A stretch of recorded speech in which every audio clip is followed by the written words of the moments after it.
Como eu falei, né, o papo hoje é um papo bem importante. Eu prezo muito por isso aqui, porque é de onde parte tudo, né? A questão da autoridade, ela determina várias coisas.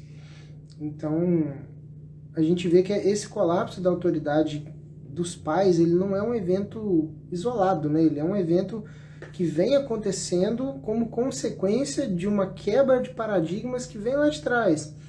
Paradigmas muito maiores, muito mais amplos do que a família em si, mas que é uma tendência do progressismo, né? O progressismo, ele ataca autoridades como forma de existir, né? Ele tem essa premissa, a ideia de desconstruir coisas, a ideia de repensar aquilo que a gente já vinha fazendo enquanto humanidade há, sei lá, 6.000 anos, a ideia que a gente tem de como ser feliz, de como tocar a vida, de como lidar com uns com os outros, isso tudo o progressismo ataca, né?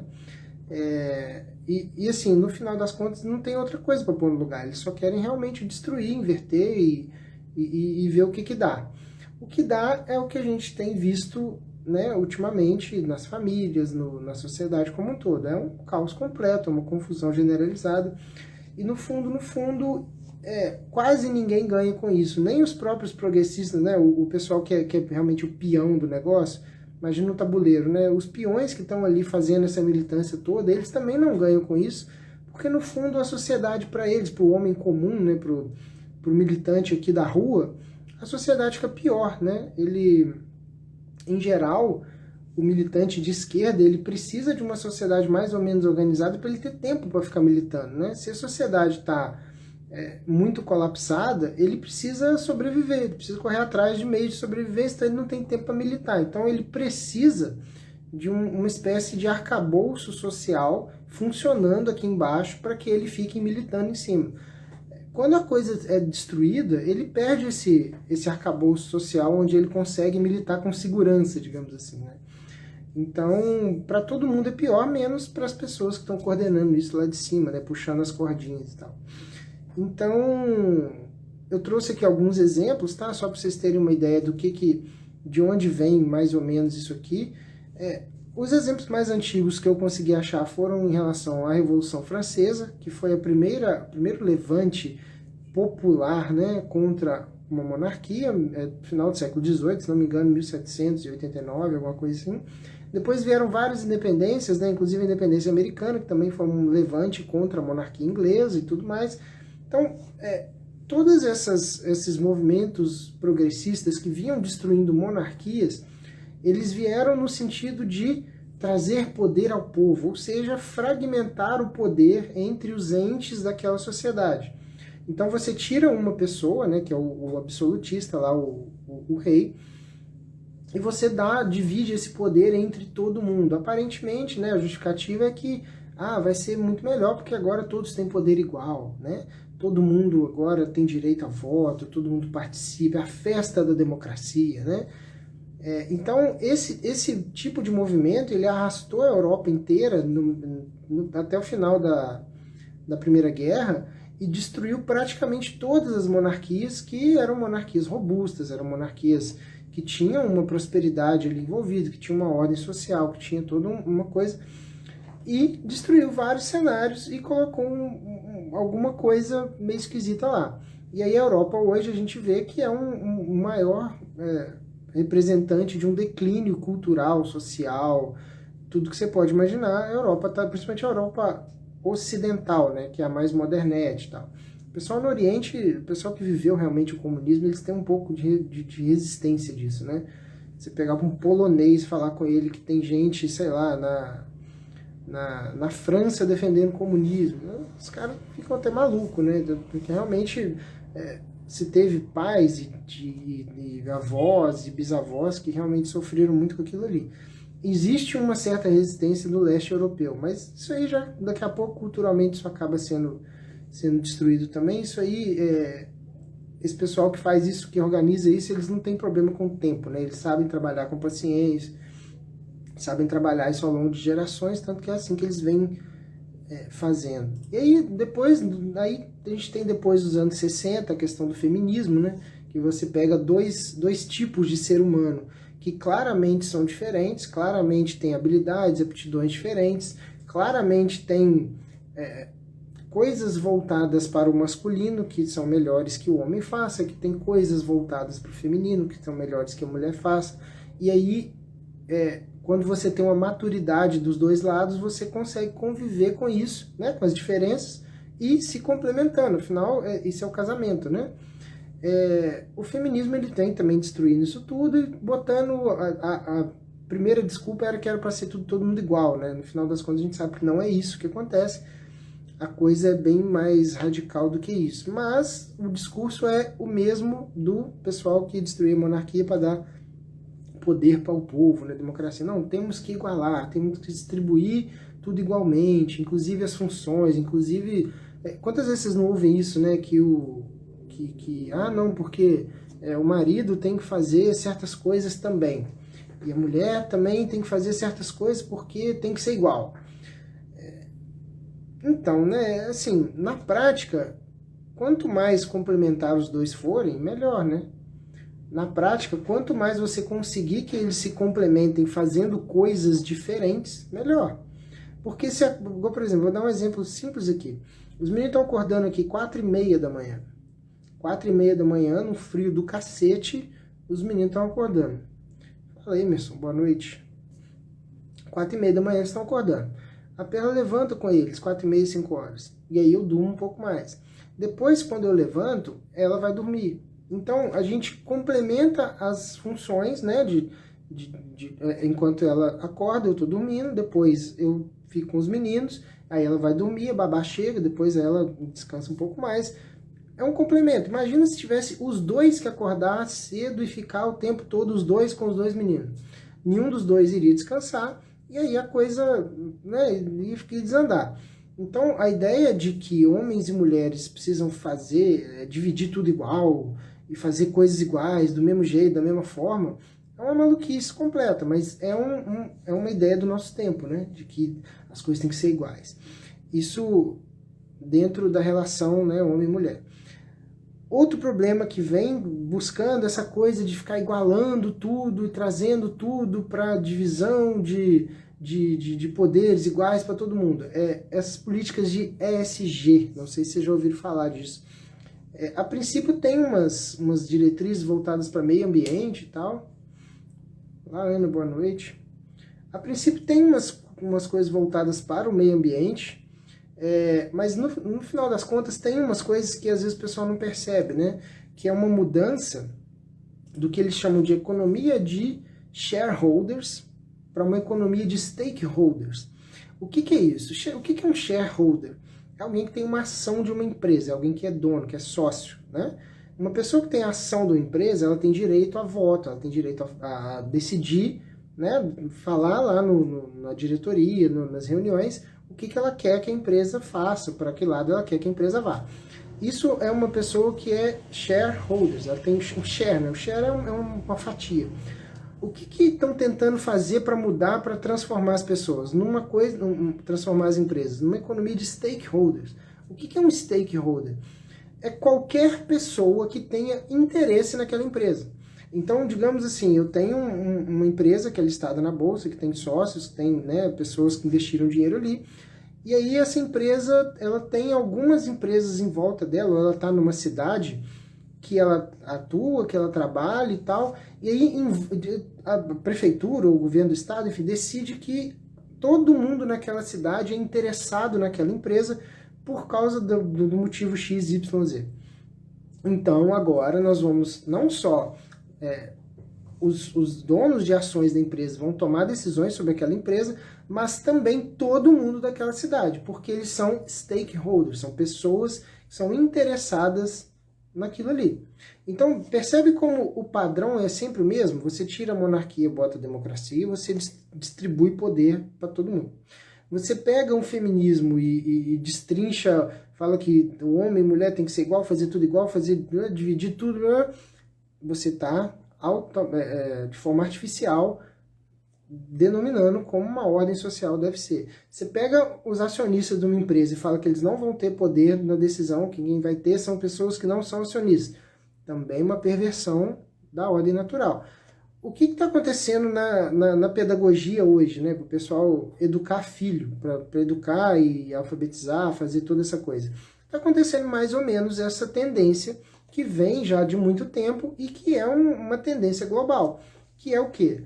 Que é que ninguém pode ter autoridade sobre a criança. A criança, nós vamos aprender junto com a criança, nós vamos chegar... É uma ideia muito parecida. Imagina que você tem um curral. Fala, Alex, boa noite. Imagina que você tem um curral e aí você tem os porcos tudo sujo ali no chiqueiro ali, né? E aí você, como o dono do sítio ali, dono daquele lugar, ao invés de você ir lá e limpar aquilo e cuidar e tal, você se mistura com os porcos e fica rolando na lama também junto com eles. É basicamente isso que tem sido pregado. Assim, olha, você que é professor, você que é pai, você que é educador, você que, enfim, você que está criando alguma criança ou dando aula para alguma criança, você não sabe mais do que ela. Você vai construir junto com ela uma coisa que vai ser debatida e tal. Então, tudo isso, você vê que não é uma questão, eu repito, não é uma questão voltada para apenas a paternidade. O mundo está desse jeito. Tudo isso é indicativo de que a gente precisa perverter a ordem natural das coisas, porque esse negócio de transmissão de conhecimento dos mais capazes para os menos capazes, ou seja, dos mais velhos, dos mais vividos, dos mais experientes, para as crianças, isso é muito caído, cara. Isso aí é caído, é autoritário, é doutrinador, a gente não pode fazer isso. O que a gente tem que fazer é se diminuir e juntar com as crianças e todo mundo construir junto um conhecimento novo, libertador e tal. Então é esse tipo de coisa que a gente vê, né? Existe um conceito que vem sendo perdido, né? Normalmente é muito perdido quando você tem esse tipo de modelo, que é o conceito de cultura. Eu não sei se vocês já ouviram falar que o ser humano é o bicho que depende mais, que fica mais tempo, né, para se tornar independente dos pais, ou independente né, a cria depende muito mais tempo dos genitores do que em qualquer outro bicho no reino animal. Isso não só em anos, tá? Não é uma questão de anos brutos, mas é uma porcentagem da vida do ser humano. Então, o ser humano vivendo 80 anos, ele demora, sei lá, 20 anos para conseguir se formar, ter mais ou menos um trabalho, ter uma profissão, sair da casa dos pais e tal. Um quarto, mais ou menos, né, da vida dele, ele passa dependendo dos pais e daquelas pessoas. Existem alguns estudos que indicam que a ideia disso, né, é que você tenha tempo para passar a cultura do local para aquela criança, para aquele jovem. E aí a gente precisa definir o que é cultura. O que seria, o que eu estou querendo dizer com cultura aqui? A cultura é tudo aquilo que não é determinado geneticamente. Então, tudo aquilo que a gente faz e que não é uma obrigação genética programada da gente, é cultura. Então, o jeito que a gente se veste, o jeito que a gente anda, o jeito que as coisas que a gente faz, os hábitos que a gente tem, como a gente se relaciona com as pessoas, né? Tudo que não é nascer, morrer, nascer, crescer, se desenvolver, reproduzir, morrer, a gente chama de cultura. E claramente você consegue entender que se uma criança, por exemplo, nascida hoje no Japão, e uma criança nascida hoje no Brasil, elas têm culturas totalmente diferentes, elas precisam de tempo, não só, né, de tempo, mas elas precisam de alguém para passar a cultura desse país para ela, para que depois ela consiga se orientar pelo mundo, saber como é que ela se comporta, saber se inserir no contexto social daquele lugar. Isso sempre foi função dos mais velhos. Isso sempre foi uma espécie de obrigação mesmo dos mais velhos, né? Esse fenômeno ele era chamado de enculturamento. Isso em inglês é enculturement, né? É um nome mais bonito. Enculturamento é um nome bem feio, mas basicamente é isso. A gente precisa de tempo porque a gente não está na selva, né? Quando você está na selva é muito mais fácil, você só ensina a caçar e foda-se. Mas a gente tem um monte de coisas complexas para aprender ao longo do tempo. Então a gente acaba, é por isso que a gente tem escola, né? Seria para isso, né? Para ensinar a cultura, ensinar a se virar, ensinar a sobreviver, ensinar certas habilidades para que a gente consiga viver no mundo aí de uma forma tranquila. E aí, os mais velhos passavam mais tempo com as crianças para ter tempo né, de poder fazer isso. E quais são os benefícios disso? De a gente passar mais tempo em contato com os mais velhos, em contato com as pessoas que gostam da gente, que cuidam da gente, da nossa família. Tem uma série de benefícios que todos eles estão se perdendo. O primeiro deles é a gente ensinar sobre o certo e o errado, né? É a coisa mais primordial do mundo. Se você não sabe o que é certo e o que é errado, fica bem difícil de você conseguir se movimentar pela sociedade. Você vai sair fazendo um monte de merda, né? A segunda coisa que era importantíssima, o segundo benefício que é importante nesse enculturamento, é gerar uma conexão entre pai e filho. Quando você orienta uma criança, é muito natural que ela sinta inspirada por ela, que ela sinta inspirada por você, que ela sinta, que ela olhe para aquela pessoa que está passando informações, está mostrando toda uma forma diferente de ver a vida, uma forma que ela não conhece, que você admire essa pessoa. Então isso naturalmente geraria uma conexão, né? Então essa conexão entre pai e filho, ela sempre foi natural, no sentido de o pai estava ali, o filho estava ali, né? Há muito tempo atrás, antes da Revolução Industrial, você tinha as famílias ensinando o ofício, né? As famílias tinham uma ocupação que era tradicional da certa família, então o pai era ferreiro, e aí aprendeu o ofício com o avô, aprendeu o que aprendeu com o tataravô, e era ferreiro, e aí passava isso para o filho, depois o filho ia pegar aquele local e continuar fazendo o ofício, passando para o filho dele. Sempre foi assim. Essa conexão também está se perdendo. Outra coisa muito importante desse enculturamento, que é gerar um relacionamento melhor entre o seu filho e outros adultos, que não só você. Por quê? É indispensável que a criança tenha contato com outros adultos, que ela tenha uma boa relação com eles, que ela se dê bem com eles, para que eles possam ensinar para o seu filho coisas que você não sabe. Então, assim, eu vou dar um exemplo muito bobo, muito próximo do que acontece comigo. O meu pai, ele faz um puta de um churrasco muito bom. O churrasco do meu pai é famoso, sei lá, na família inteira. Meu pai gosta, ele tem um hábito de fazer, né? Sempre fez lá em casa. Lá em casa tem muito espaço, né? Então, sempre quando tinha reunião de família, não sei o que, a gente ia lá para casa. E aí, meu pai fazia churrasco e tal, sempre uma tradição lá de casa. Eu não sei fazer churrasco, eu nunca fiz churrasco. Então, se eu quiser que os meus filhos aprendam a fazer churrasco, o que precisa acontecer? Eles precisam estar em contato com meu pai. Por quê? Porque de mim eles não vão conseguir aprender isso. Eu não sei fazer, caralho. Entendeu? Então, gerar um relacionamento entre as crianças e outros adultos que não sejam o pai e a mãe é importantíssimo. E não só para coisas extremamente úteis, assim como fazer churrasco, fazer coisas práticas da vida. Às vezes um outro hobby. Às vezes você tem um parente que tem um hobby, sei lá, por exemplo, se minha irmã tiver um filho, por exemplo, ela, eu acho que nunca vai assistir um jogo de futebol americano, mas eu gosto muito e eu entendo mais ou menos de futebol americano, eu posso ensinar pro filho dela alguma coisa de futebol americano. De repente ele gosta, de repente ele se interessa, de repente ele pratica. Então, assim, sempre foi muito importante para as crianças esse contato com outros adultos em volta, né?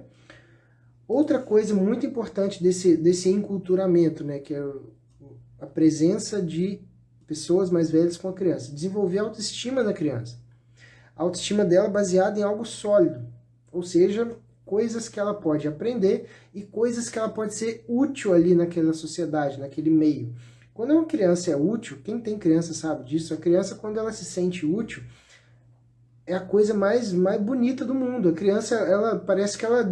Caralho, o Rafa, quando ele pega uma roupa, às vezes ele tá estendendo roupa aqui, ele fala, filho, balança a roupa, bate a roupa, né, que vem num balde assim, bate a roupa aí e tal. Ele pega aquilo, bate assim do jeitinho meio tosquinho dele, coitado.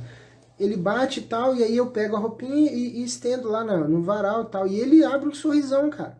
Ele tá sendo útil, ele aprendeu que se ele fizer assim, ele estica a roupa melhor.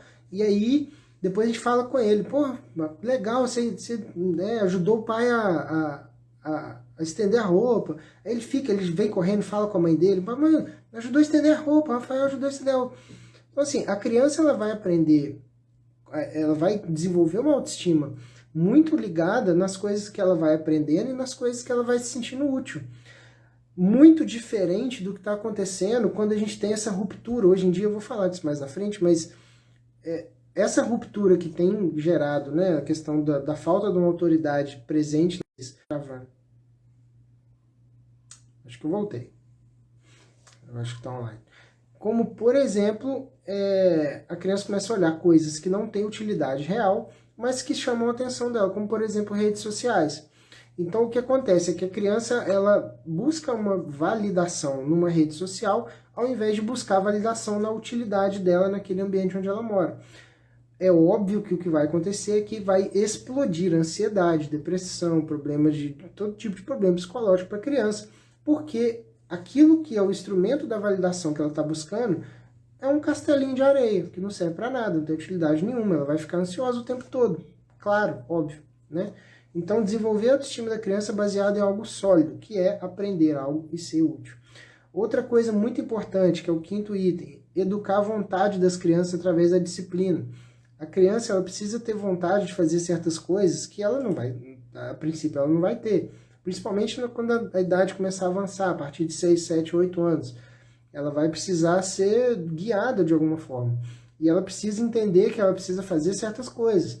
E aí depois, lá com 12, 13, 15, ela já vai começar a ter hábitos melhores, né? Mais voltados para aquilo que ela quer da vida. Isso é importante através da presença de pessoas mais velhas com ela. Outra coisa, formar o caráter com base nos valores da família. O que acontece quando a criança fica muito mais ligada nos amigos do que na família é que quem molda o caráter dessa criança são os amiguinhos. Ou seja, baseado em um monte de merda que eles têm na cabeça. Porque a criança não tem absolutamente nada em termos de valores na cabeça quando ela é muito pequena. Se ela não passa tempo com os pais ou com pessoas mais velhas para orientar isso nela, vai ficar bem difícil dela ter algum tipo de substância no caráter, né? E a última coisa que eu listei aqui, provavelmente tem mais coisas, mas acho que 7 itens já tá bom. Preencher o imaginário da criança de forma correta. É função do pai fazer isso, tá? Do pai e da mãe, né? Óbvio. Então, assim, como é que era antes da Revolução Industrial? As famílias tinham um ofício e cuidavam ali, os filhos seguiam os pais, o pai e a mãe ficavam mais ou menos juntos, trabalhavam juntos, os dois olhavam os filhos e era isso. Aí depois, quando eles começaram a ir trabalhar nas fábricas, né, depois da Revolução Industrial, o advento das fábricas, aí acabou esse ofício local, os pais iam numa condução para uma fábrica trabalhar longe pra cacete. Aí nesse caso, nessa época, no começo, as mulheres ficavam e os maridos iam trabalhar. Depois começou a ir a mulher também trabalhar, porque as coisas, né, foram se modificando a ponto de que hoje em dia é muito difícil uma pessoa não precisar trabalhar, né? Poder não trabalhar, poder escolher ficar em casa. Então, assim, o resultado disso tudo é que nunca antes na história as crianças passaram tanto tempo sem a presença de um adulto, sem a presença de um tutor. Elas ficam mais tempo hoje na presença dos seus pares, na presença de outras crianças. Então, elas passam a infância toda sem aprender nada absolutamente que seja útil, né? Então, a gente tem uma ruptura geracional muito forte, você corta esses benefícios desse enculturamento da criança, né? Você afasta as crianças das pessoas mais velhas e mantém as crianças aprendendo entre si. Isso já é uma desgraça por si só. Mas aí tem uma segunda coisa que acontece, os adultos de hoje em dia estão querendo ser jovens. Os adultos acham legal, valorizam coisas novas como sendo sempre coisas melhores. E aí, né, como a gente vem daquela coisa da tecnologia, todo ano tem tecnologia nova, todo ano tem celular novo, tem TV nova, tem um monte de coisa nova, portanto, tudo que é novo é melhor. E aí as pessoas transferem essa ideia da tecnologia para os seres humanos. E aí as pessoas acham assim, não, veja bem, porque o meu filho é muito inteligente, ele mexe no celular, ele faz isso, isso e isso no celular. Meu filho de 8 anos, sei lá. E aí o menino de 8 anos é colocado como sendo a pessoa mais inteligente da família. Os adultos estão querendo ser jovens, eles querem ter todo esse poder, né, que o jovem está tendo, porque ele sabe mexer no celular ou alguma coisa assim. E por outro lado, os jovens com síndrome de imperador, né, eles estão realmente aceitando de bom grado ser um semideus dentro da casa, né, e desfrutar do poder que é dado para eles por esses pais. Então, assim, não é à toa que tem uns estudos que mostram que pela primeira vez na história, essa última geração agora, ela é uma geração que regrediu no QI. O QI humano ele vem aumentando ao longo de gerações, gerações, gerações. Pela primeira vez na história ele começou a apontar para baixo, ele fez assim, pum! E agora a gente está criando pessoas mais burras, não tem outro nome para isso, né? São pessoas mais burras do que a geração anterior. E eu acho que não é muito difícil de perceber isso quando você conversa com as pessoas da geração mais nova e você conversa com as pessoas da geração mais antiga. A percepção que a gente tem conversando com esses dois tipos de pessoas é muito nítido, não precisava nem de um teste de QI para isso, né?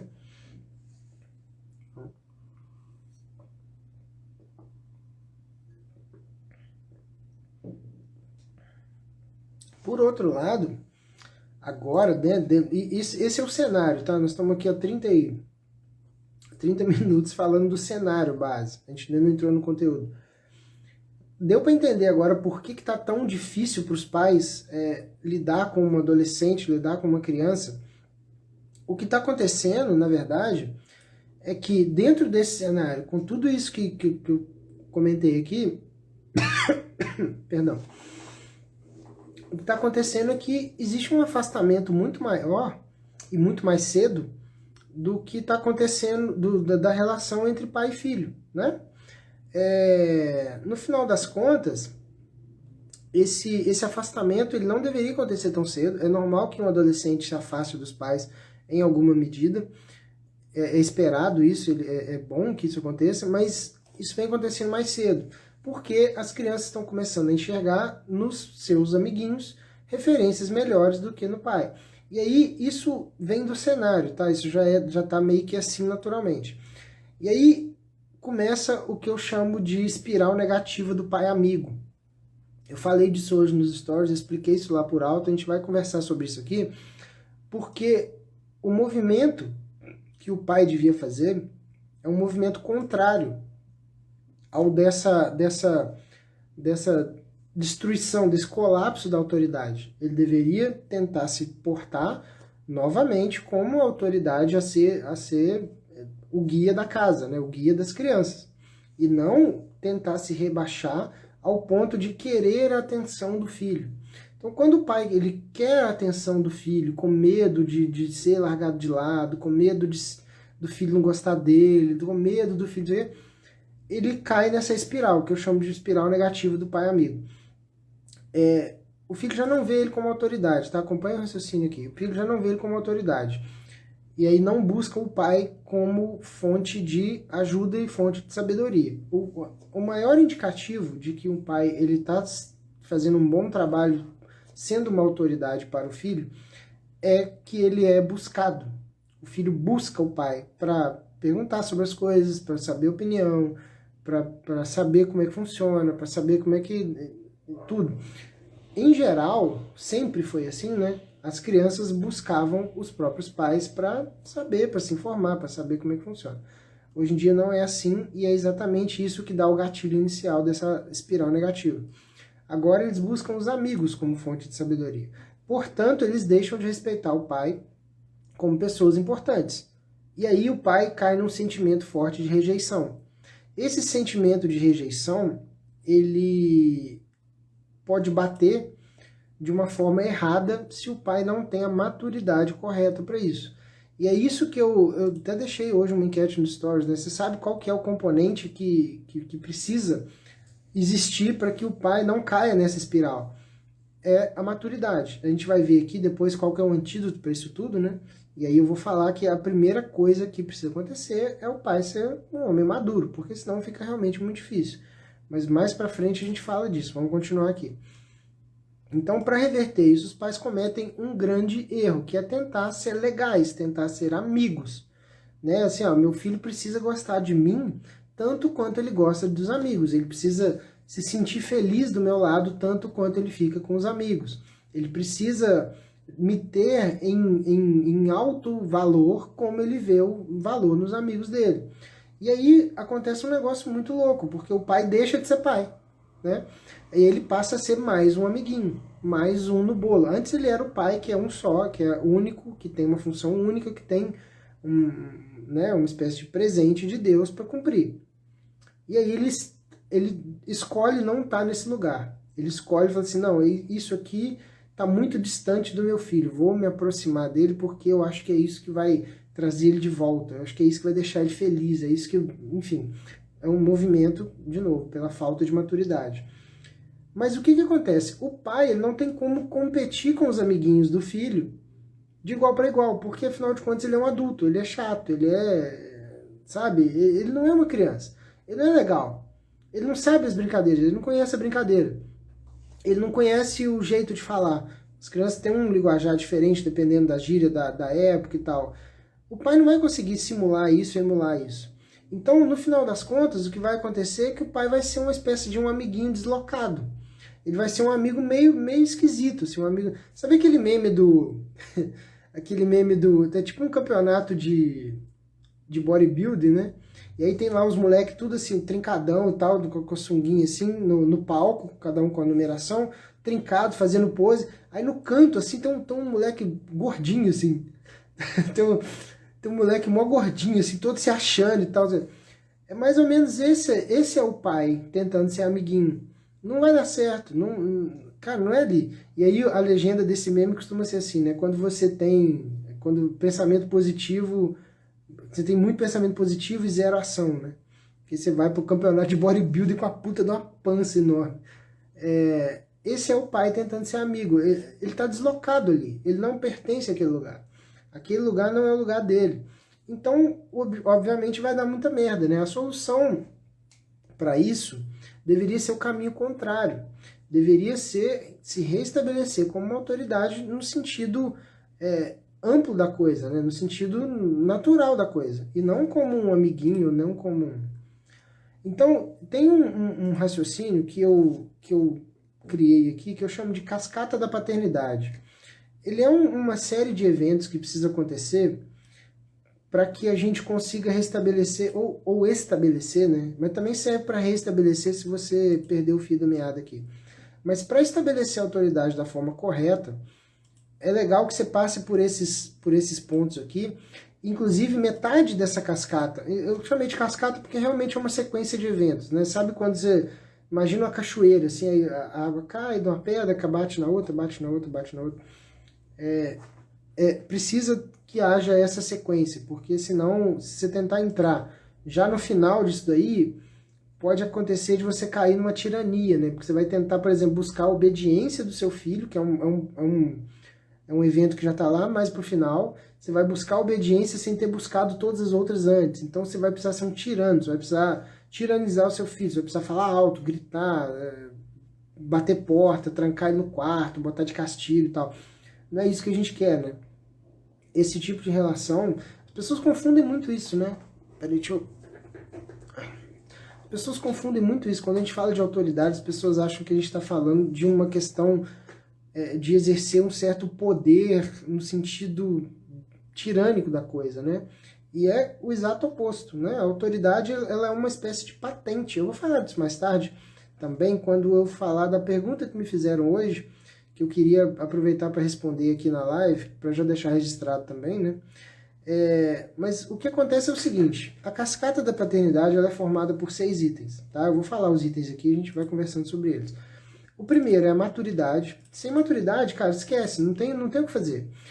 Ou o pai consegue alcançar um certo nível de maturidade, ou então tudo isso aqui vai estar comprometido, não tem o que fazer. Porque o pai que não é maduro, ele vai querer buscar a aprovação, validação do filho.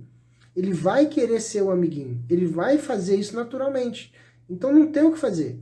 Ou ele amadurece primeiro, e aí ele começa a entrar no caminho ali da cascata, ou então realmente não tem o que fazer, tá? A maturidade, e aí depois que a maturidade está estabelecida, ele vai estabelecer uma hierarquia. A hierarquia vai colocar ele e a mãe como pessoas que comandam a casa, e os filhos como pessoas que são comandadas dentro da casa. Isso precisa ser natural, isso não é a base da força, tá? Aí, beleza, e depois que você estabelece a hierarquia, você se consolida como uma autoridade. Então, maturidade, hierarquia, autoridade. E até aqui depende só de você, tá? É uma postura que você tem essa postura. Você determina que isso é assim, você determina que existe um ambiente hierárquico, você determina que você é a autoridade em cima, né, daquela micro-sociedade ali. Você e sua esposa, né, obviamente. Aí daqui pra frente a gente começa a entrar no terreno assim, a gente começa a jogar dados, né? A gente não sabe exatamente como que isso vai bater no peito do seu filho, né? Como é que isso vai fermentar dentro dele. Mas se você fizer da forma correta, a chance é que isso aconteça da forma natural.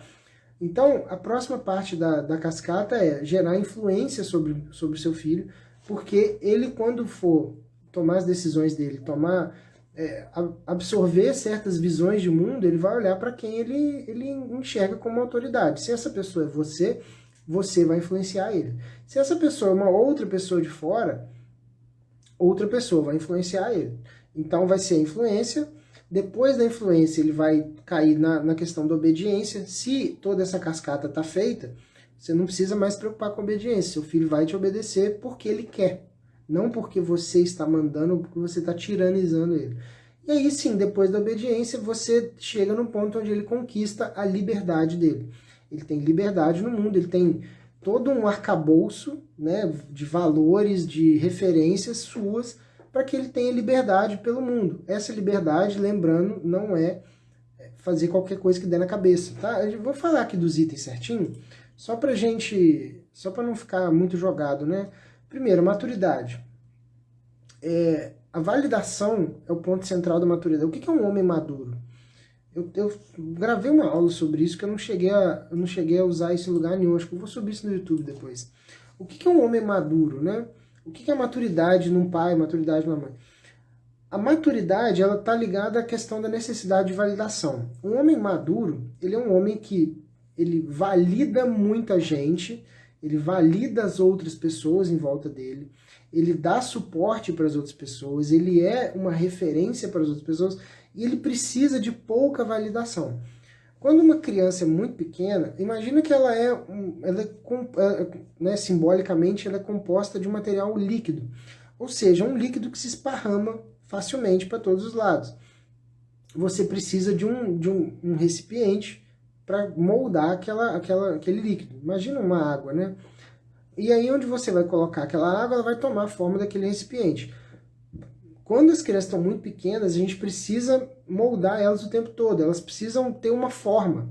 Essa forma, quem dá, somos nós. Porque elas não têm condição de ter uma forma própria. Porque elas não é da natureza delas conseguir fazer isso. Então elas vão precisar de validação o tempo todo. Você, como pai, é a pessoa que pode validar aquilo. Você vai validar o que está dentro da sua premissa de valores, né? As condutas, o que você enxerga como certo e errado, e aí ela vai tomando aquela forma. E aí depois, esse material, esse líquido, né, que é a criança, ele vai tomando forma, depois ele vira uma espécie de gelatina, depois vira uma coisa um pouco mais, né, mais sólida, até virar um homem maduro, que é um homem que precisa também de pouca validação, porque ele tem uma maturidade embutida nele. Então, esse é o ponto. O primeiro ponto de tudo é a maturidade, e está ligado à validação. Se você é uma pessoa que precisa... tá ligado muito à questão da carência também, né? Tem umas pessoas que estão muito assim... Ah, mas e aí, você gostou do que eu falei? Você gostou do que eu fiz? Você gostou do... Ficam querendo a aprovação de todo mundo o tempo todo, né? Essa pessoa está denunciando que não tem uma maturidade correta. E, portanto, fica difícil dela conseguir cair nessa cascata aqui, né? De dar o start, né, nessa cascata. A segunda coisa dessa cascata é a hierarquia. A hierarquia, ela não é um direito dos pais, na verdade ela é uma responsabilidade dos pais. Os pais precisam se colocar numa posição onde eles tomam as decisões dentro de casa. Né? Assim, mesmo que desagrade os filhos no momento, tá? E é normal que desagrade em certos momentos, não quando é muito pequeno, mas vai chegando numa idade que se chama de idade da razão, né? 6, 7, 8 anos, o filho começa a perguntar por quê, né? Por quê? Mas como assim? E aí você tem que começar a argumentar com seu filho. Eu tô muito curioso para ver como é que vai ser isso aqui em casa, Porque para argumentar com uma criança que tem uma curiosidade sobre o mundo, que se for uma criança saudável mentalmente, né, ela vai ser muito curiosa, ela vai querer saber por quê, não para te confrontar necessariamente, não para ser pentelho com você necessariamente, né? Às vezes é uma curiosidade, eu quero saber por quê, ué. Tem que fazer tal coisa, mas por que eu tenho que fazer tal coisa? E se ela tem uma noção, se você quer estabelecer uma noção de hierarquia legal com essa criança, é muito importante que você realmente esteja acima dela. Porque se você não sabe o porquê de absolutamente nada do que ela te pergunta, como é que você vai se colocar numa noção hierárquica, né? E aí vem o próximo ponto, que inclusive é o ponto principal da questão da hierarquia. Por que os filhos precisam obedecer e os pais precisam guiar, precisam mandar, precisam ser a referência? Porque as crianças não vão ter condição natural, condição lógica de arcar com as consequências. Então, se uma criança ela quer fazer tal coisa, sei lá, eu quero andar de skate por cima de uma corda bamba com um tanque de tubarão lá embaixo e pegando fogo. Ela fala assim, não, filho, você não vai fazer isso. Não, por quê? Porque é perigoso, né? Não, mas eu quero. E ela vai lá e faz. A consequência que aquilo pode trazer, ela não vai conseguir lidar com aquilo. Ela não vai conseguir... se ela começar a pegar fogo, ela não vai saber o que vai fazer. Se ela cair no tanque de tubarão, ela não vai saber o que ela vai fazer. Se ela não... Entendeu? Assim, eu tô dando exemplos esdrúxulos, mas só para ter uma noção. Assim. A noção de que as crianças não conseguem lidar com as consequências daquilo que elas querem deveria ser razão suficiente para os pais falarem não. Não, simplesmente não.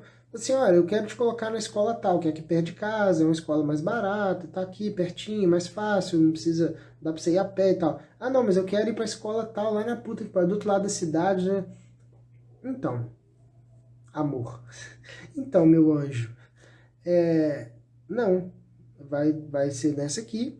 Porque, primeiro, se for pra escola longe, eu vou ter que te levar todo dia, eu não tenho esse tempo, eu não tenho como fazer... a escola é mais cara, eu não tenho como pagar, a escola é assim, assim, assim, lá tem tal coisa, e não me agrada e tal. Então, assim, a criança ela não vai arcar com o ônus daquilo que ela quer. Portanto, ela não tem como ela decidir aquilo. Entende? É por isso que precisa existir uma hierarquia. Quando você destrói uma hierarquia entre pai e filho, e bota todo mundo no mesmo nível, no mesmo patamar. Não, vamos discutir aqui, vamos fazer uma reunião de família para discutir aqui o que a gente vai fazer. Aí você bota na mesa lá. Então, você, sua esposa, o filho de 12 e o filho de 8 anos e o outro de 5. Ah, vamos fazer uma democracia aqui, vamos fazer uma votação. Se você fizer isso, por exemplo, para fazer compra de mês, compra no mercado, você só vai comprar biscoito e Danete. Porque é isso que as crianças vão votar. Só vai ter batata frita, biscoito e Danete. E é isso. Então é por isso, mas qual é a consequência de comer batata frita, biscoito e Danete? A consequência é um monte de doença, subnutrição, um monte de problema que elas não vão ter como marcar com isso. É por isso que é a responsabilidade sua ser uma referência dentro de uma hierarquia. E aí, naturalmente, quando você se coloca assim, a autoridade aparece. Porque você começa a ser uma referência para o seu filho. Se toda vez que ele chega com uma proposta, chega com uma coisa, você argumenta com ele, mostra para ele o que é, você explica para ele o que está acontecendo e fala com ele que não vai acontecer por causa disso, disso e disso, é natural que, se for uma relação saudável, né, entre pai e filho, é natural que ele te busque. Porque, olha, meu pai, toda vez que eu precisei, toda vez que eu busquei, ele tinha uma resposta, ele tinha como. Ou, se ele não tinha, ele ficou de olhar, ele ficou de pesquisar, e realmente depois chegou e me trouxe. Não é obrigação do pai saber tudo, né? E hoje em dia a gente tem um monte de facilidade para buscar informação. Então, a noção de que você vai ser uma autoridade para o seu filho, ela está muito ligada na questão de como você se posiciona em relação a ele. Olha, não vai acontecer isso, isso, isso, por causa disso, disso, disso, e está decidido e pronto. Ah, mas eu não gosto de você, né? Fazer o quê? É meu trabalho, né? É um risco ocupacional. Eu lembro de uma fala do Como Treinar Seu Dragão, né? Que os caras estão saindo para mais uma expedição lá e tal. Aí o Bocão, acho que é o Bocão, né? Um deles fala assim, não, mas a gente vai morrer, não sei o quê. Aí o pai do Soluço, né? Eu esqueci o nome dele. Fala assim, nós somos vikings, é um risco ocupacional. Tipo, é parte do nosso trabalho. né? Na época, né? Você viking, expandir, conquistar e tal, é parte do nosso trabalho. Falei assim, ah, pai, eu não gosto de você, eu te odeio, não sei o que. É um risco ocupacional, né? Parte do trabalho do pai é não se preocupar quando o filho fala um monte de bosta com ele, e isso vai vir da maturidade que ele precisa ter. Então, show, né? Então essa é a parte que depende do pai. A influência depois vai depender muito de como a gente, de como isso bate no filho, né? Como eu disse, se você, o Platão já falava da democracia. Então, a democracia, cara, a democracia tem tanto problema, cara, mas tanto problema, que acho que o pessoal entendesse, sei lá, 10% do tanto de merda que existe num sistema democrático, eu acho que, sei lá, as pessoas iam pelo menos tentar imaginar uma outra coisa, sabe? Porque a democracia virou uma espécie... Outro dia eu fiz história sobre isso, né? Que uma escola falando que não, vamos zelar pela convivência democrática na escola. Aí tinha uma pomba branca, provavelmente estava falando sobre a questão da violência, né? Dos ataques que estavam tendo nas escolas. Então vamos zelar pela convivência democrática. O que caralhos é convivência democrática dentro de escola?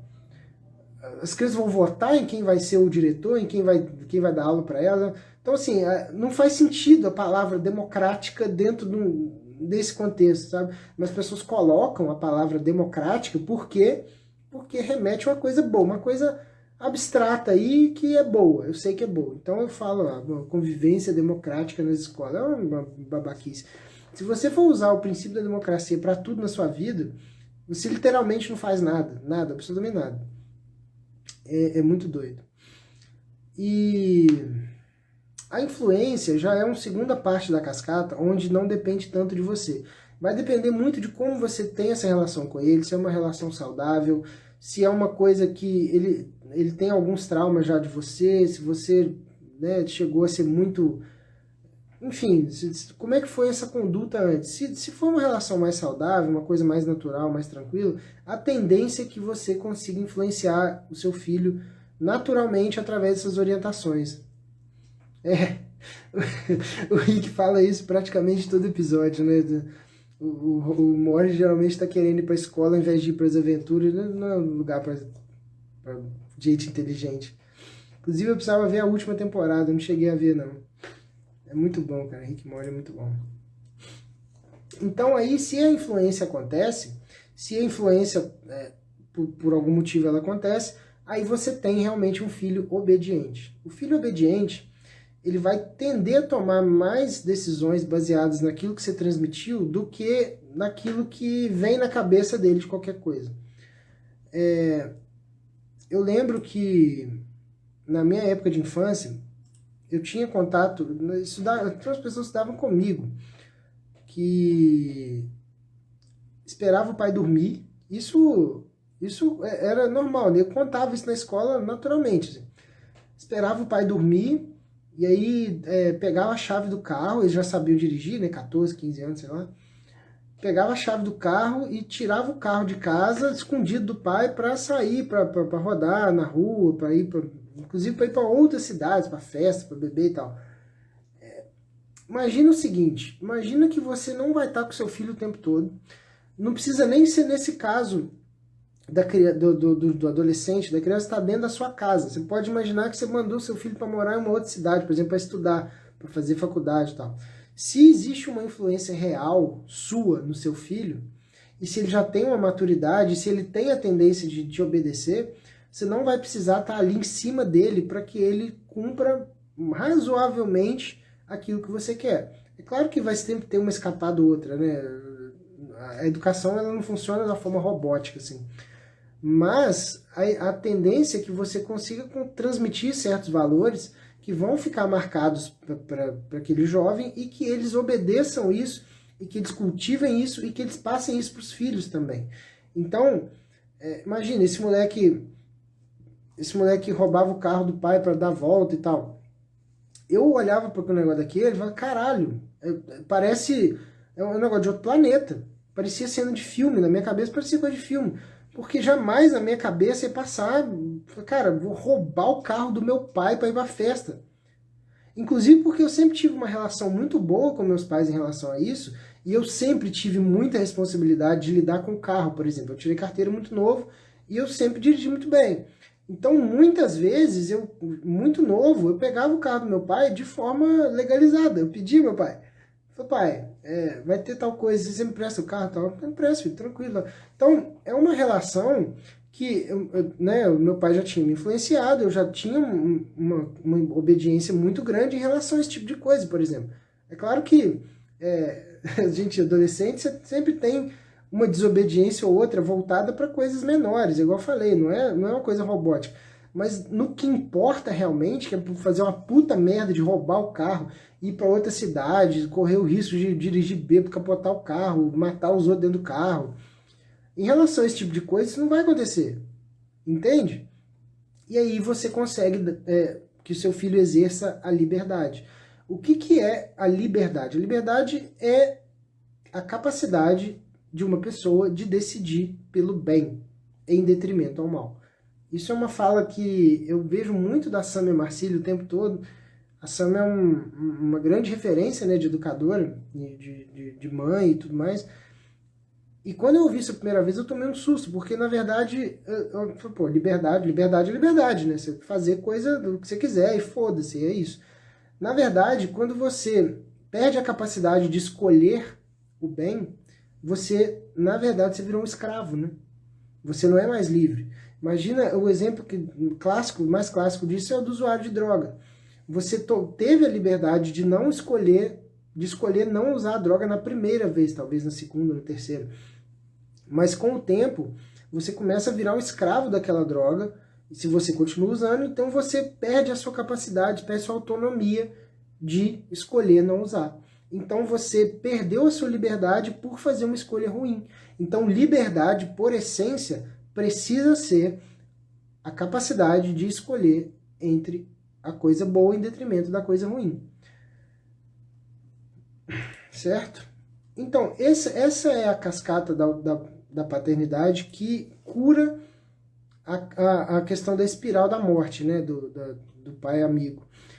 E aí eu queria saber se vocês têm perguntas, porque o que eu tinha para falar sobre formação de autoridade é isso. Eu queria, antes de ter pergunta aqui, eu queria responder inclusive a pergunta do Felipe, que está aqui. Hoje lá eu tô com sono, no Instagram, aqui no Instagram, né? Na caixinha. Que aí, como saber dosar, né, a autoridade. E aí, dentro dos conceitos que eu passei aqui, a gente percebe assim, que eu entendi a pergunta por talvez duas opções, né? Se a autoridade seria uma questão de ser firme, de ser mais duro com a criança, o que não é o caso, que vocês já perceberam aqui. Portanto, a autoridade, como eu entendo aqui, como eu estou passando aqui, não é uma coisa que se dosa. A autoridade é uma espécie de patente que você é ou não é uma autoridade. Então, se você é uma autoridade, show de bola, esse é o objetivo. Se você não é, a ideia é que você busque ser. Então, eu vou encarar a pergunta, e eu até coloquei isso lá nos stories, quando eu respondi, de assim, como é que eu doso a questão da firmeza em relação ao meu filho? Que eu acho que é mais ou menos essa a ideia. Me responde aí se era essa a ideia, que aí eu já até, mesmo que não seja essa a ideia, eu já preparei aqui uma resposta para isso, então eu vou acabar falando só para fechar esse assunto bem, assim, só para tirar essa dúvida, porque é uma coisa importante realmente, né? Em geral, para homem é mais difícil ter essa noção do... Tava entendendo errado, mas estava quem? Eu ou você? Porque eu também não... Só para... Que aí eu já falo disso aqui, e é legal que fica depois no podcast também, o pessoal vai poder... O pessoal que tá ouvindo no podcast agora deve estar, mas já não tá no podcast, é porque essa foi uma live, né? Ah, então é isso mesmo, né? A ideia é que a gente entenda como não ser firme demais, né? Como não ser duro demais. E E a forma como eu faço, tá? Eu sou eu sou uma dama com meus filhos, tá? Eu falo com eles de uma forma muito tranquila, de uma forma muito, cara, cara, você vê como eu me dirijo, inclusive porque eles têm, porra, o mais velho vai fazer 3, né? Então, assim, não tem nem como eu tentar fazer diferente disso, não tem porquê, né? Não tem razão. A minha ideia com eles é o seguinte: a fala ela vai ser sempre firme, assim, tem que fazer tal coisa, a gente vai fazer tal coisa. Isso é uma fala firme, isso é uma forma firme de falar. Firme no sentido não de ser duro, mas firme no sentido de assim, não existe negociação em relação a isso. Isso aqui que eu tô falando vai acontecer. Por exemplo, o Rafa ele tá com uma mania, ele tem uma mania, né, já há um tempo, assim, às vezes quando ele não quer comer, ele pega a comida, ele pega, né, morde assim no que a gente tá dando, e ele bota aqui do lado da boca e fica aqui agarrado um tempão. E aí ele vai fazer outras coisas, vai correr, vai brincar, né, e fica aquela comida que fica um bolinho aqui, ó. Às vezes, quando, não sei se porque ele tá com algum problema, às vezes ele tá com a garganta doendo, por causa da gripe também, que ele tá acabando de curar de uma gripe, então ele fica com a bolinha aqui. E aí tem que tirar, porque ele fica com aquele troço ali, se deixar ficar horas ali, aquilo às vezes vai para a garganta, às vezes ele tá correndo, respira, vem para a garganta, engasga, é perigoso. Então assim, filho, a gente vai tirar essa bolinha aí. Não sei o que, daí ele começa aí, às vezes dependendo do cansaço, do sono que ele tá, dependendo da situação, se ele tiver com muita fome, ele chega a gritar mesmo. E aí quando ele grita, o que eu faço? Eu abraço ele. O que eu poderia fazer? Vai, fica quieto, moleque, porra, não sei o que, vamos tirar, blá, blá. Porque existiria, entre aspas, uma razão de ser, para eu ser agressivo, entre aspas, porque realmente pode ser perigoso, né? Aquela porra pode ir pra garganta sei lá, entrar na traqueia, entrar errado ali, ele respira, ele aspira aquela porra, e aí acaba dando um problema. Mas se eu me desesperar nesse caso e começar a desesperar ele, aí o risco é até maior, entende? Então, assim, o tom de voz a gente vai tirar, filho, não faz isso, não faz isso, abre a boca, vamos tirar com calma, papai vai fazer com calma, tá? Vou te ajudar aqui, vou tentar não te machucar, não vai machucar e tal, mas a gente vai tirar. E aí eu vou abraçando ele. Onde reina a justiça, obedecesse ele. É exatamente isso, é exatamente isso. Então eu vou abraçando ele, eu fiz isso hoje antes de entrar no banho com ele, antes de dar banho nele. Ele estava desesperado já, porque muito cansado, dia puxado, muito esquisito, ele tá meio, garganta tá meio ruim. E assim, muito debilitadinho. E ele começou a gritar, gritar, gritar, e eu abracei ele, e filho, calma, a gente vai tirar e tal. E aí não tem jeito, né? Tem que tirar, não tem o que fazer. Ele jogar a cabeça para trás, assim, eu vi que ele ia bater a cabeça, a gente tava perto da parede, assim, aí pus a mão na parede, falei, filho, calma e tal, fui abraçando, eu vou envolvendo ele, vou envolvendo, e ali eu tirei. Então, assim, o meu tom de voz não mudou. Ele entrou em desespero. Se eu entro em desespero também, ia ser 3 vezes pior. O meu tom, a minha postura foi firme, mas acolhedora. Eu acho que é essa a palavra, acolhedora, amorosa. Quando você transmite amor e acolhimento junto com a firmeza naquilo que você está falando com a criança, eu acho que é o auge do negócio. É quando você consegue ser efetivo naquilo que você quer que aconteça, você consegue ter aquela coisa executada de uma forma tranquila, entre aspas, né? Mesmo que a criança fique agitada e tal, que ela não queira, que ela chore, quando você acolhe e aí você dá beijo, e você abraça, e você pega no colo, é uma coisa muito importante isso, tá? O pessoal às vezes negligencia isso. Nunca falar com a criança de cima. É um cuidado que a gente precisa ter que faz toda a diferença, inclusive para estabelecer autoridade com a criança. Se você fica em pé, a criança tem, sei lá, 1,10 m, né? Não sei o tamanho do meu filho, sei lá, 1,10 m, 1,15 m. E aí você tem 1,90 m. E aí você olha de cima e fala assim, você tem que fazer tal coisa. Até pra gente, cara, fica ruim. Se eu pegar o celular aqui, botar pra cima aqui e ficar falando com vocês de cima pra baixo, é uma situação, é desagradável, né? Então eu sempre faço ou um ou outro. Ou eu me abaixo, e foi o caso que eu fiz aqui hoje, né? Eu me abaixo, fico da altura dele, vou conversando com ele desse jeito que eu tô falando. Ou se eu vejo que ele tá muito excitado, muito desesperado pra por qualquer motivo, eu pego ele, boto ele na minha altura. E aí, quando ele está no meu colo, é mais fácil porque eu consigo abraçar ele melhor, né? É mais difícil dele sair. Então eu vou abraçando, vou acolhendo ele, conversando com ele e consigo o que eu quero. Então, muito importante isso, né? Não desesperar. Porque se você consegue, é muito fácil, né? Você impor a criança, você vai fazer e pronto, acabou. É uma relação que vem da tirania. Esse tipo de coisa ela não se sustenta. Porque vai chegar uma hora que a criança não vai, assim, ela vai ter ou muito medo de você, e ela vai obedecer por medo, e aí ela vai cair num lugar mentalmente falando, ela vai cair num lugar onde ela não vai conseguir se desenvolver, ela não vai conseguir ser ela mesma com você, ela não vai agir naturalmente com você com medo de tomar um esporro. Ela não vai conseguir se desenvolver de fato. Então, é o que a gente não quer, né? E também, assim, no fundo, se a gente também não consegue o que a gente precisa com ela, você, tem que tomar banho. Ah, não quero. Tem que tomar banho. Se a gente não consegue, se a gente cede para a criança, a gente acaba perdendo a autoridade também, porque ela entende que é ela que manda. Então, eu trouxe aqui o resultado aqui, né, tem gente que às vezes pode pensar assim, cara, então, mas, beleza, entre ser muito firme e ser meio frouxo, assim, não frouxo no sentido pejorativo, né, degradante, mas frouxo no sentido de ter uma educação de uma forma mais frouxa, de uma forma mais soft mesmo. Entre ser muito firme e ser meio frouxo, então é melhor ser firme, não é, Rafael? Porque aí, pelo menos, eu peco para mais.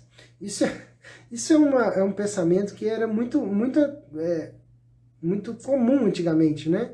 Assim, não, eu vou fazer aqui, eu peco para mais, eu prefiro, eu ouvi isso muito de muitos pais, né? Não só dos meus, mas de muitos amigos meus. Eu prefiro pecar para mais, porque aí peca para mais não tem problema. Tem problema, sabe por quê? Tem um estudo que acompanhou crianças durante 20 anos, né? Enquanto criança, e depois foi acompanhando durante 20 anos até a fase adulta, até trabalhar e ter a vida adulta. Crianças que foram criadas por pais muito firmes, aí no sentido de ser inflexível, ou seja, ou é do meu jeito, ou então azar seu, você tem que fazer do meu jeito. Quem paga a conta sou eu, você mora na minha casa, então você vai fazer do seu jeito. Eu lembro de uma cena do meu avô. Eu tive uma tia que não casou, né? Então ela morou com meus avós durante muito mais tempo, né? Até eles falecerem. E essa minha tia já era adulta, já tinha, sei lá, 30 e tantos, 40 e tantos anos. E ela tinha que obedecer o meu avô, porque meu avô, que era a casa do meu avô e tal. E ela já trabalhava, já era independente, só que morava com eles, né? E teve um episódio de que ele falou que tinha que desligar a televisão, acho que 10 horas da noite para dormir. E ela, adulta, não, vou assistir minha televisão e tal. A televisão é minha, desliga agora, não sei o que, ela arrumou uma confusão e ela teve que desligar. No outro dia, ela comprou uma televisão. E aí ela levou a televisão para casa, assim, a televisão é minha, agora eu vou assistir televisão até a hora que E isso é uma pessoa com 40 anos, tá? Agora a televisão é minha e eu vou assistir televisão até a hora que eu quiser. Aí ele foi lá fora e desligou o relógio de energia. E falou assim, a luz da casa é minha, então eu vou desligar a luz, agora foda-se, você vai fazer com essa televisão aí, você não vai ter energia para assistir, então você vai ter que desligar e dormir. Então, isso é um pai muito inflexível, né? Pais que são muito inflexíveis desse jeito, eles geram filhos que têm muito mais dificuldade de manter relacionamentos amorosos. Essa foi a conclusão dessa pesquisa, tá? O pai, quando ele é muito firme, ele gera no filho uma sensação de que se relacionar é difícil. Eu falei disso na outra live de semana passada. A família é o primeiro contato social do filho, né? Então é muito normal que ele projete aquilo que ele tem em casa no mundo lá fora. Então, se ele tem vários traumas relacionados a relacionamentos interpessoais dentro de casa, isso vai se propagar ao longo da vida. Então, pais muito firmes, muito inflexíveis, muito durões nesse sentido, eles prejudicam muito o filho, principalmente, pelo que o estudo pegou, né, estudando 20 anos as crianças depois, manter relacionamentos amorosos por muito tempo. As pessoas não conseguem se relacionar mais. E por outro lado, os pais muito frouxos, né, muito tranquilos, permissivos e tal, os que são muito amigos dos filhos, que deixam os filhos decidir muita coisa em casa, inclusive, eles tiveram outros problemas. Eles tiveram problemas de ter mais chance de ter vício em álcool e drogas. A gente consegue entender isso, né? Quando o menino consegue fazer tudo dentro de casa, ele é uma espécie de imperador dentro de casa, ele acha que o mundo vai ser assim também. E aí ele chega no mundo e o mundo não é assim. Então o que acontece é que ele pode tentar, por vários meios, tentar fugir da realidade. E aí álcool e drogas são perfeitos para isso. E além disso, né, além do problema de mais vícios em álcool e drogas do que a população de controle, eles têm menos sucesso profissional. Por quê? Porque no trabalho eles precisam performar, eles precisam de resiliência, eles precisam, né, ter uma força de vontade que eles não foram ensinados a ter enquanto o pai estava em casa sendo frouxo com ele, sendo totalmente flexível, deixando ele decidir tudo, deixando tudo acontecer. Então, já que citaram o Platão aqui, né, no chat, eu queria terminar isso aqui com uma frase do Aristóteles, né, que foi o maior aluno do Platão. A virtude, ela está no meio, tá? A virtude está no meio. Então, no final das contas, se você tem dúvida, né, de como agir na prática, ali no momento, no calor do momento e tal, tenta pensar o que é o meio termo. Ao invés de tentar assim, não, eu prefiro errar para mais, prefiro ser mais firme do que o normal, porque assim eu garanto que pelo menos o meu filho vai ser obediente, por exemplo. Isso não é uma verdade, isso tem problemas também embutidos nisso daí. Então, é mais negócio, é mais vantagem que você tente pensar o que está no meio. Qual é o meio aqui? O meio que eu encontrei com os meninos aqui é esse equilíbrio entre ser extremamente firme, extremamente... ter o certo e o errado extremamente bem definido, executar o que é o certo na imensa maioria das vezes, não dá para 100%, mas na imensa maioria das vezes, isso não é negociável. Eu posso explicar, eu posso mostrar, eu posso fazer o que for, no sentido de demonstrar, falar, olha, é por isso, mas o certo precisa ser feito. Ao mesmo tempo, você usa todo o seu acolhimento, todo o seu amor, toda a sua forma carinhosa de mostrar isso e de fazer com que isso seja cumprido, na forma de conversar mesmo. Tá? Isso, para mim, é o padrão ouro, é o que tem funcionado muito bem para mim, e eu acho que isso é um bom caminho. Então, na dúvida, tenta pensar, o que é o meio termo nessa situação aqui? Vou tentar buscar o meio termo, porque é mais fácil você fazer o certo no meio do que em algum dos extremos. Uma corda frouxa não toca, uma apertada demais arrebenta. Nossa, falar de arrebentar corda com uma pessoa que tocava guitarra e tem muitos traumas de corda arrebentada, pelo amor de Deus, cara. Isso, principalmente a Mi, né? Mas é isso mesmo, cara. Não é fácil, não é muito... Não tem uma fórmula, né, de bolo, mas existe um caminho, né? Existe um traçado ali onde a gente consegue ter uma certa segurança de que o que a gente está fazendo é o correto, né? Então, é isso que eu busco sempre. Tem mais alguma dúvida? Temos alguma outra discussão legal para ser levantada? Se não tiver, a gente encerra por aqui. Já está dando quase 1h15.